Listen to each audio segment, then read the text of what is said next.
మొనగాడు మందకృష్ణ మాదిగ ఇలా ఎవరి కాళ్ళు మొక్కిండా కాళ్ళ వేలబడ్డా కానీ తన జాతికి జరుగుతున్నటువంటి అన్యాయాన్ని ప్రపంచం ముందు పెట్టి న్యాయం జరిగే దిశగా తన ప్రయత్నాలు కొనసాగించాడు. That is Mandakrishna Madiga. మందకృష్ణ మాదిగ గురించి రాసుకుంటే ఒక 100 పుస్తకాలు రాయొచ్చు. ఎస్, తెలంగాణ రాష్ట్రానికి మొదటి ముఖ్యమంత్రి బీసీ ఉండాలని కోరుకున్నటువంటి వ్యక్తి మందకృష్ణ మాదిగ.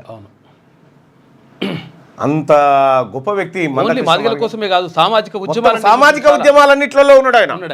అగ్రవర్ణాలకు జరిగిన అన్యాయంలో కూడా ఆయనే ముందున్నాడు. బాధితులు ఎవరంటే వాళ్ళ పక్షాన. సో మందకృష్ణ మాదిగ గారు ఏదైతే ఈ ఎంఆర్పిఎస్ పోరాటం చేసిండో ఈ పోరాట ఫలితంగానే ఇలా కనీసం మాదిగల ఇళ్లల్లో కొంత ఆనందాలు వచ్చినాయి. ఇవాళ తెలంగాణ రాష్ట్రంలో ఉన్నటువంటి మాదిగ బిడ్డలంతా మందకృష్ణ మాదిగకు కృతజ్ఞతను చూపిస్తూ ఉన్నారు.